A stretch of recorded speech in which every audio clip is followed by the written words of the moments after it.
sooner or later it's going to say this Hangout on air is live. I'm live. Okay.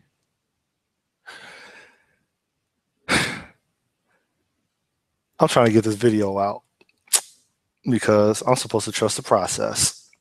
So with that said, this is, I think, my third week of my journey of learning Elm. Hence, approximately 3 weeks ago, I made my declaration.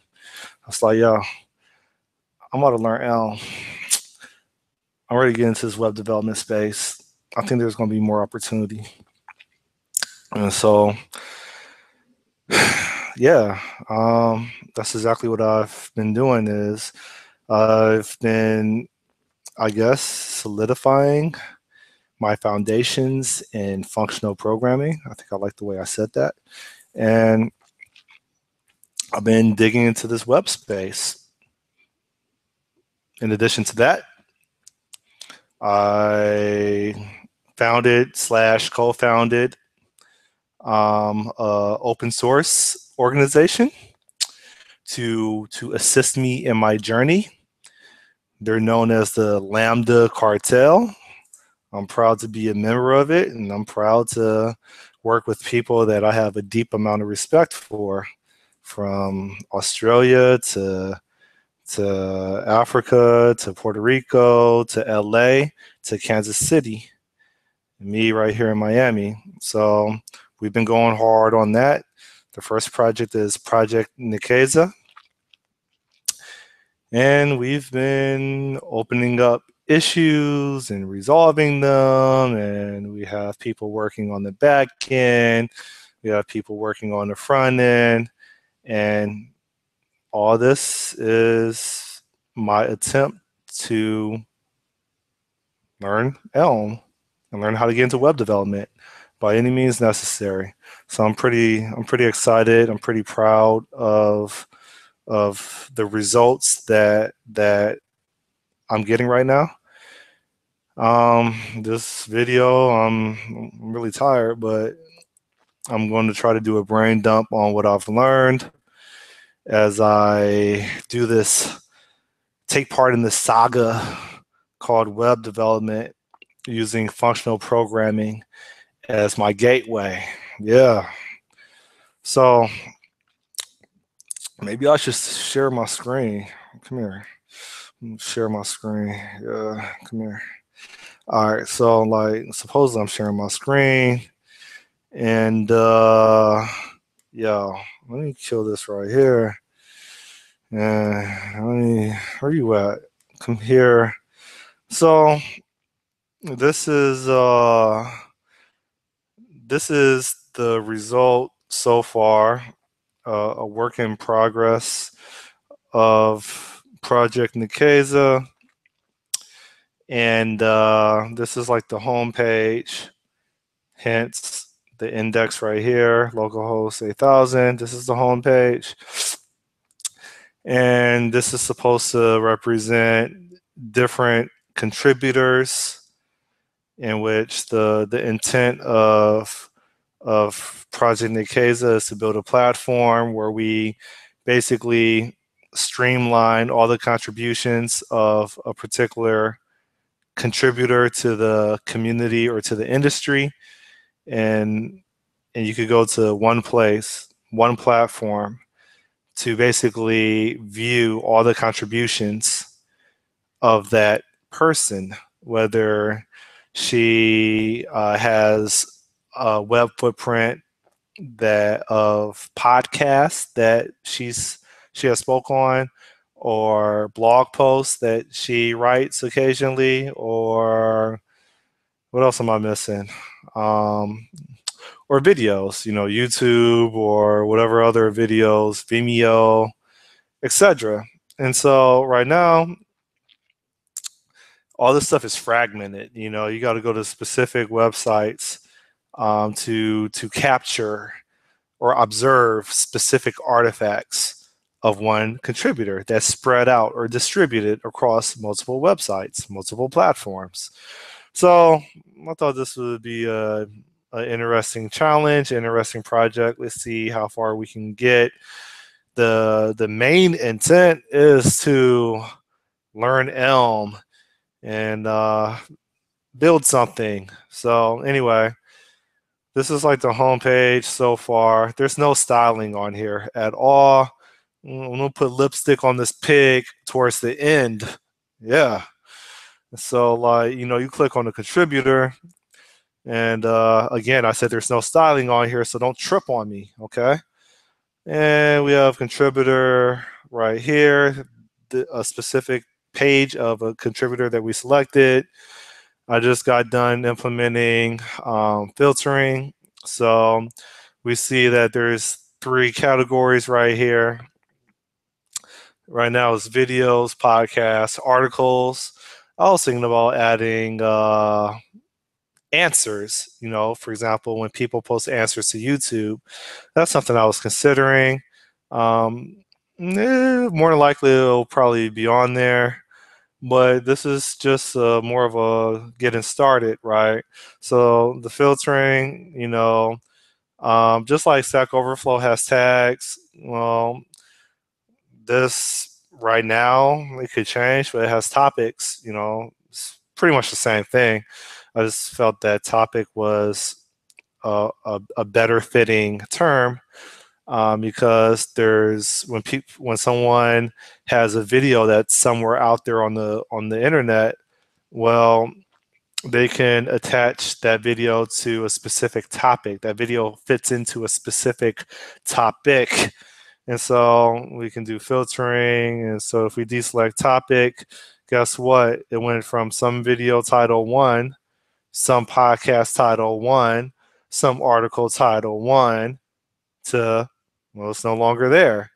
And if we check this topic, well, it shows up. Some video title 1, some podcast title 1, some article title 1. Yeah, and we do the same thing with 2, right? Topic 2, if we deselect that or uncheck that, there's no more some video title 2, some podcast title 2, some article title 2. It's not existent. So I just recently just checked that in about half an hour ago. Okay, so what else? These links are really, they don't really go anywhere, right? If you notice in the bottom left-hand screen, it actually says, http://someurl.com. But ultimately, more than likely, these links are going to actually reflect the actual place on the internet for someone's video, or someone's podcast, or someone's article, Yeah. So that's pretty much it so far. This is on GitHub. You can look up the Lambda Cartel, and you can look at this project that we're working on. Shoot. I'll type in GitHub. Come here. Bizmonger. Oh. Yellow opened the issue. Oh, yeah, he said modules question. This project Nikeza. Oh. Client. And yeah, 38 minutes ago. Anyway, so that is pretty much it. How you go back? Come here. Well, the back button's not working. That's not cool. Oh, that's a bug. Oh, you can't see that. Okay, so that's a bug. Yeah, I gotta fix that. But anyway, when this is the homepage again, so I haven't implemented, what these topics mean that are attached to a contributor on the homepage. I wasn't sure if a topic link should basically, they click on it and it shows all the contributors that are under that topic, or if they click on the topic of that contributor and it just is a shortcut to all the links of that contributor for that particular topic. I'm thinking I'm leaning more towards that. And maybe if they really are interested in specific topics, then provide a separate section of UI where they can actually navigate to that. Yeah. All right. So that's pretty much the UI so far. And again, there's no styling on it. It's just raw HTML. Let's go to this raw HTML. Yeah. So there's some lessons that I've learned, right? I've been borderline harassing people on Stack Overflow with my questions and Twitter. And it's important for me to learn this Elm. All right. So something that let's go back. Let's go back. So my my original vision was to create a library of user controls. So like for example, this right here, you know, this is a user control. This thumbnail, that's a user control because if I hit within Visual Studio Code, Control Shift E, it brings up my Explorer and yo, where you at? Come here. If I look at, I have a controls folder, I have login, I have profile thumbnail, I have a register, right? These are all modules that are under my controls folder. Hence, these are all modules that are supposed to represent user controls within my web application. So, you know, this login, that's this right here, right? It's self-contained. The that thumbnail, yeah, that's these items right here. That's a thumbnail, that profile thumbnail module. But you know what I learned is I learned that, well, I was going gun ho with all these modules, right? And it ended up, I realized soon that when I would try to operate on these UI controls by means of these self-contained modules, I noticed that when I was clicking on a button or checking a checkbox, like there's no routing of a message that I had expected to, well, be routed so a handler can handle it. And that's when I learned that, well, pick your poison.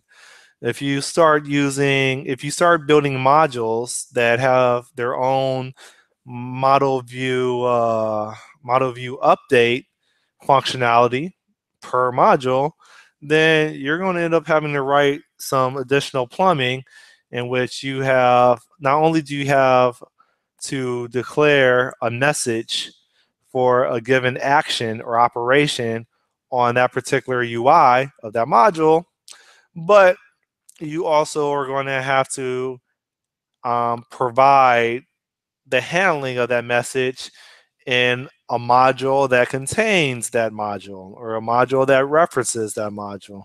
And so, you know, that's talk. What does that really mean? Yo, come here. Where you at, home module?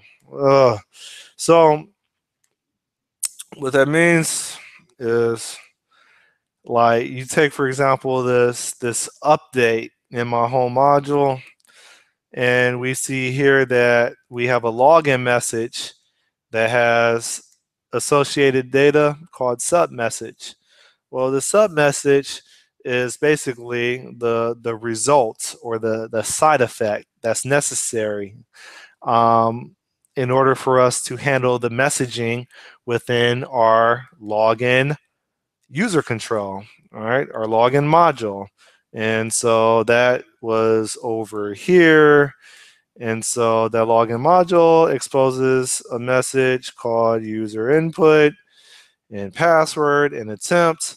And well, not only are these messages defined here and handled here, but they also need to be handled in our containing module, right? And so hopefully if I get this right, I have provide within my containing module an on login message that is meant to compensate for the module that we're referencing, or that it actually contains.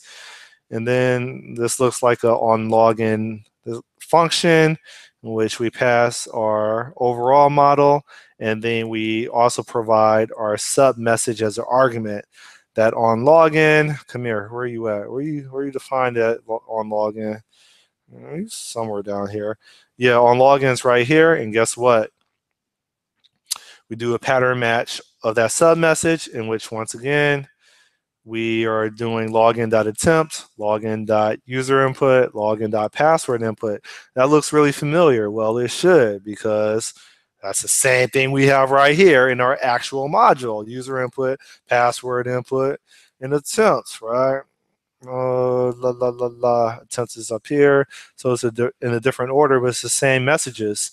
And so once we do that, we basically handle that message, and then we need to, how does this work? What are we doing right here? This is still all about update, so we return a new model, and we pass it this command.none that's required given the type of web application that we're doing, which is a navigation program.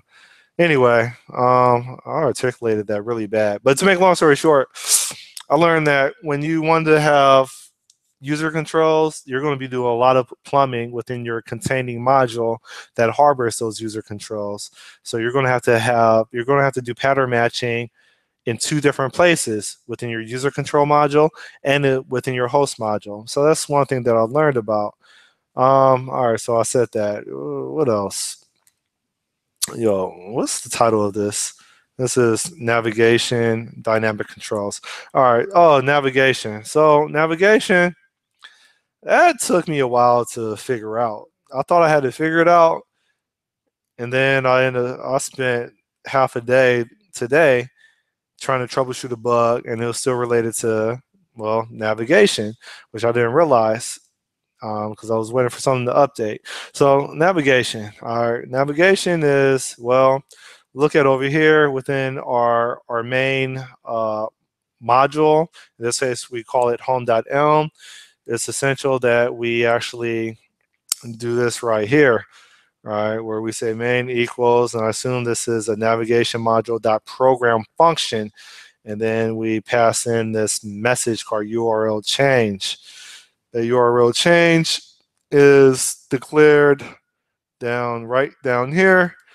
And so with navigation, we pretty much rely on this thing called a navigation.location, right? Navigation module, location, what do you want to call that? Record. So this location record actually is going to have our routing information, hence the URL address. And I learned that, well, in order for me to, yeah, this is potentially going to be a really long video, so I'm not sure if I want to make this really long. But when you deal with a location, when you want to process a location, I've learned that you have to process this in two different areas when you're doing navigation. You process it in both your update function and in your view function. All right, so my update function, this is my update function right here. I have a message. I ask if that message is a URL change, hence our URL changed. And so let's parse out that URL address, right? In this case, ultimately it's in the form of a location. We parse that location.hash using this tokenized URL function, and we do a pattern match, right? Does this URL pretty much have a contributor and then a forward slash ultimately, but then an ID that represents that contributor? And if it does, then let's go ahead and handle that. We get the contributor based on our current application configuration or application setup that we call runtime, which you could look at a previous video that I did on this. about being able to run your application in 2 different modes, isolation mode or integration mode. You can look at a past video I did on that. But anyway, when we parse this URL, we say, hey, does this URL match a contributor with ID? If it does, then let's go ahead and navigate to this contributor page based on this ID. With this ID, we will hydrate this computer or this contributor information. And so, but in order for us to do that, well, we take advantage of within Elm, it's called a maybe type. In F#, we call this an option type.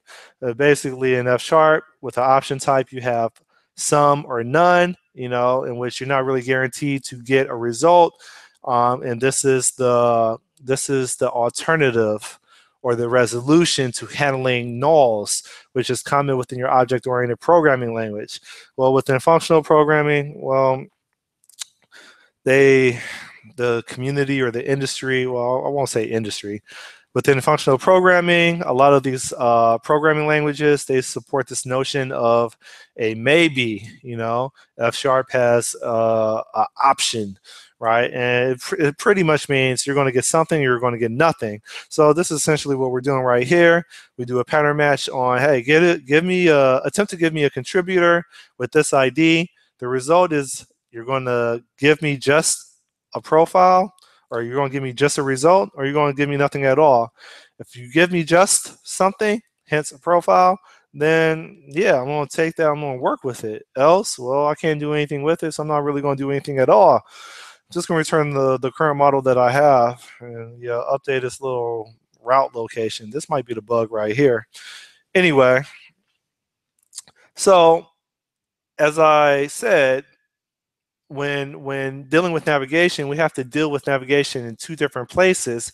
And when I say 2 different places, I mean we have to parse the URL that's in regards to this navigation in 2 different places. It's in the updates function and it's in the view function. All right, so let's look at this view function. Come here, view function. Where are you at? Oh, come here. View function.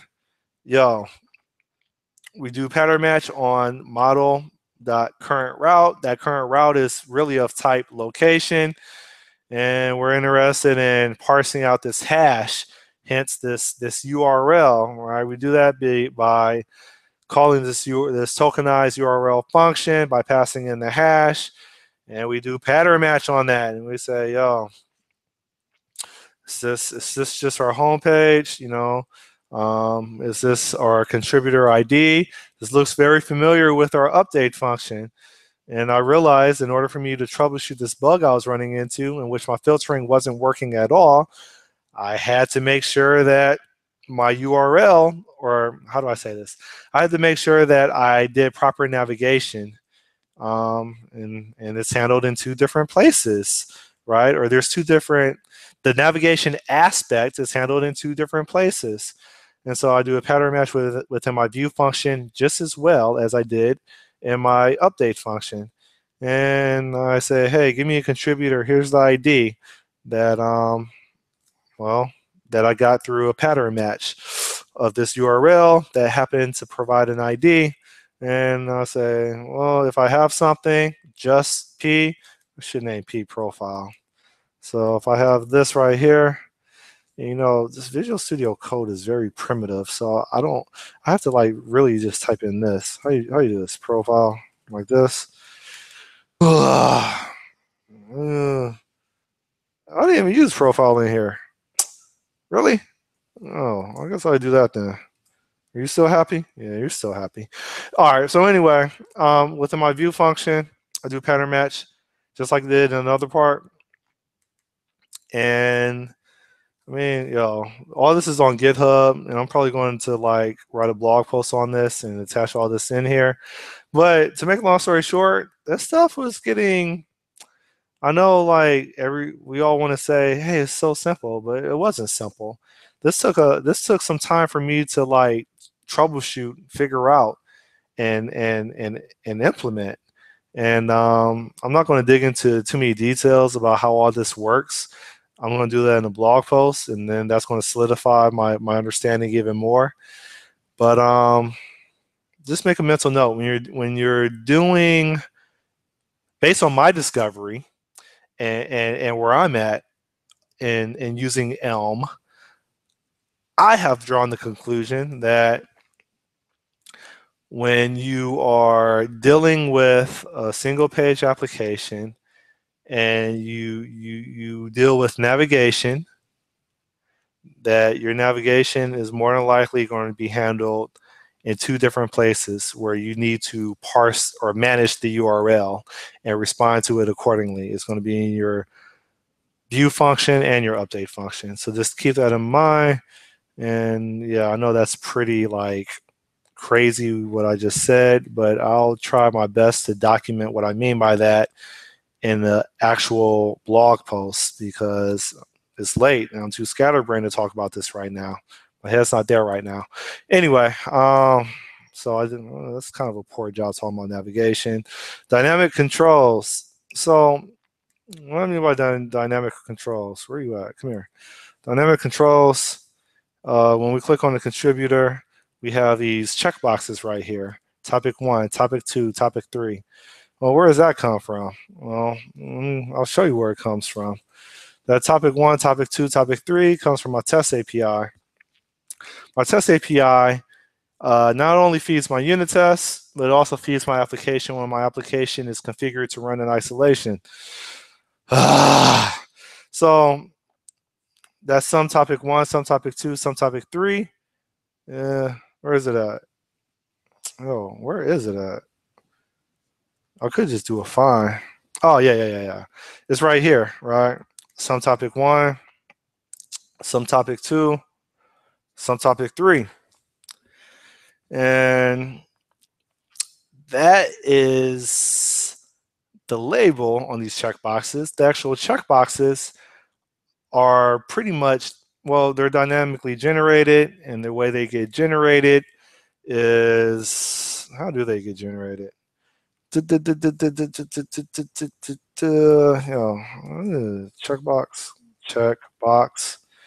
Can I do this right here? Can you find me something?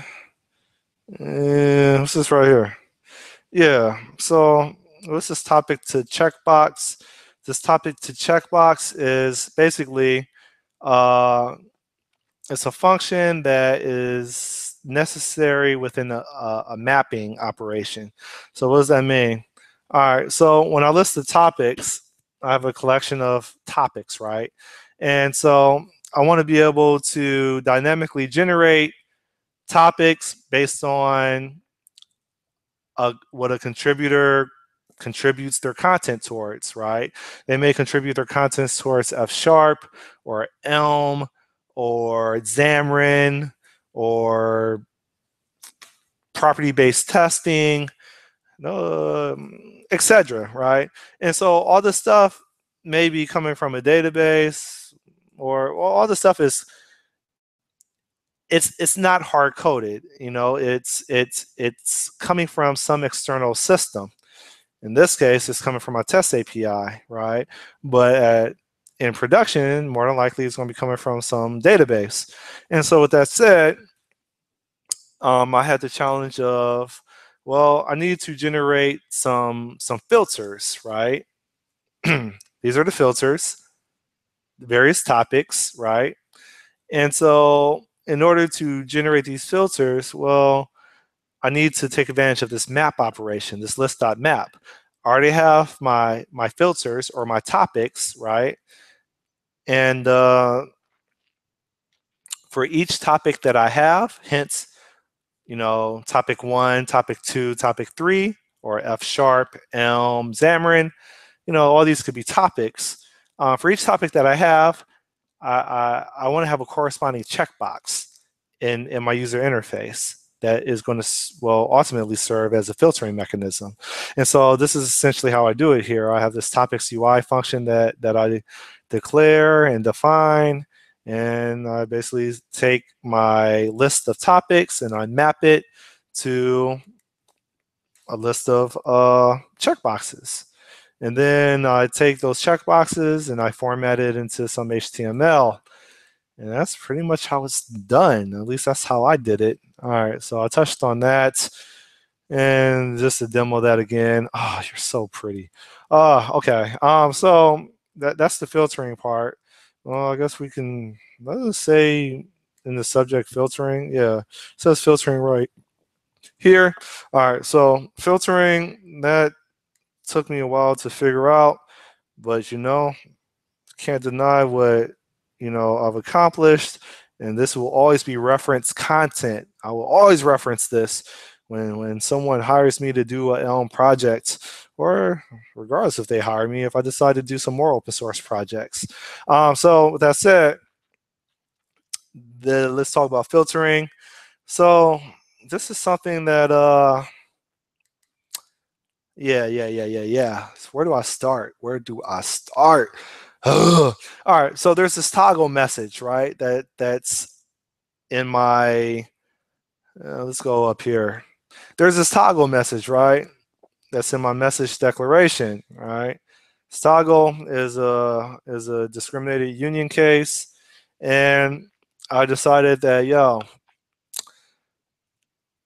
let's attach to this message the actual topic and a bool to represent if it's checked or not. Okay, I think that's pretty clear. Okay, so when we go down here, let me highlight topic. So within that's our message declaration. Within our update function, lo and behold, we have to handle the case of a toggle message. This is where we have our attached data, the topic, and then for the checked, we say include, and this is a type bool, right? And so we use that later on down here where we say, hey, with this topic that we have, do we need to include it or not? If we need to include it, then let's take the post that is already existing, right? So what does that mean? That means that if I deselect that, the topic 2 and topic 3 are the posts that are already existing, right? So take the posts that are already existing, hence topic 2 and topic 3, and let's append our the topic that we want to include within our filter. Okay, and so when we do that, that pretty much satisfies this right here. And now we have some video title 1, some video title 2, some video title 3. That's not what I meant. Some video title 1, some podcast title 1, some article title 1, right? So that's if our message has an include flag on it. If our message if well that include flag will always be there, but that's if the include is set to true. If our message has an include flag that's set to false, then instead of doing a list.append, we do a list.filter, in which we are actually removing from the list. We're actually not removing at all. We're creating a new list in which we're filtering out the blog posts that are associated to this particular topic right here. And that's that filter function. Yeah.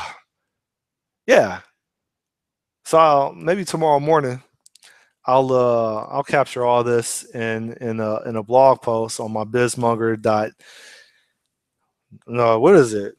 Bismonger.wordpress.com. Man, this is probably going to take me a day to capture this. I could probably break it down into like 2 different blog posts.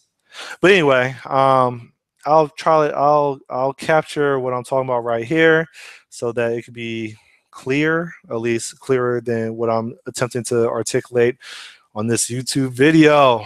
Ugh. And did I do an overview of all this? I did navigation. I discussed at a high level dynamic controls. I discussed filtering. Yeah. Okay, that's what's up. So, how do I go back to me? Come here. Stop sharing. How do I go back to me? I'm back to me, and that's it. So, trust the process. Keep delivering content. That's what I'm doing. Talk out loud to myself, share it with other people in attempts to solidify my understanding of recent activities. And that is what I'm doing. And this is like my third week of going on this Elm journey, and I'm pretty content with my progress. It's been a huge learning curve. Not really the functional programming part, but more of the idioms of Elm, if I could say that. Um, yeah, so that's pretty much it. I'm Scott Nimrod. I do native application development for both desktop and mobile. And I love test automation, whether it's, I don't really do that much TDD anymore because I feel like that's more object-oriented programming for a few people that do that. But property-based testing on the functional side, and I do F#. Now I'm learning to do Elm, and I'm available for hire. And I am a member of the Lambda Cartel. And check us out. Check out their podcast as well. And that is it. Adios. Te veo a ratito. I am out.